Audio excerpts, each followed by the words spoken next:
lệ tròn xia lệ tông kỳ đăng huy khi lan đàn hông kỳ đăng tông kỳ san thấy lâu sinh ta là ca xem xin dịu dịu điên lung ca gel chiang y dấu bao dấu cầm ma kết nuông sa gió in tháng mùa tình ngày tây gư sa mang in hồng ban thiên đã xiang vai bằng hồng chia đi so lối dấu lên thế để dày đây ôi cả biểu khán giả ra im nghe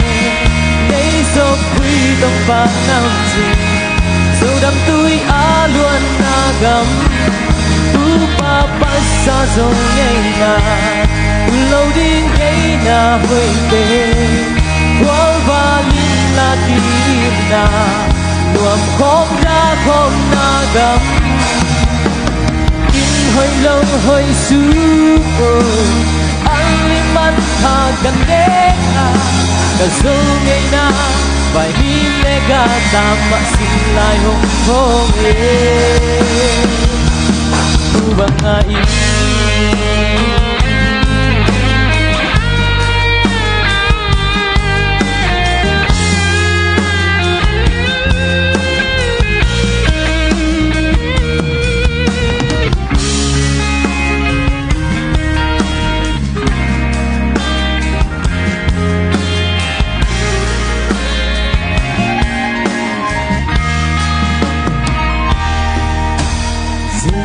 xin na xin vang qua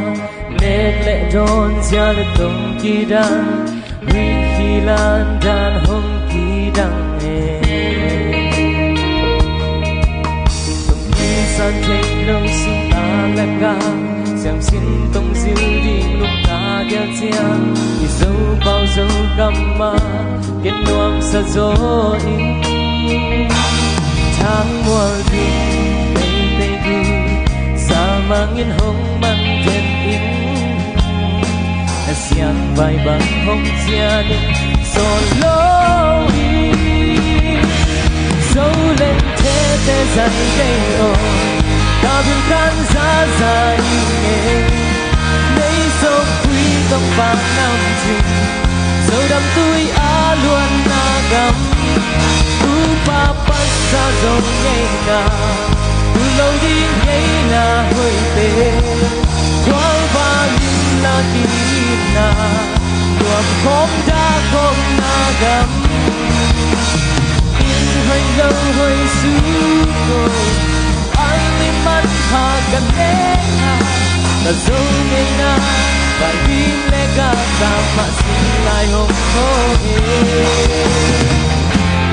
dấu lên thế để dày đây rồi biểu khán giả ra im nghe lấy dấu quý trong vàng nam trình dấu đắm tôi á luôn na gầm tu ba bắt ra dấu ngày nào tu lâu đi ngày nào hơi tệ quá và linh là kỷ na nuông khóm đã không na gầm in hơi lâu hơi sướng pha gần đến ta dấu ngày na phải min lê ga ta mà xin lại hồng thô nu bằng ai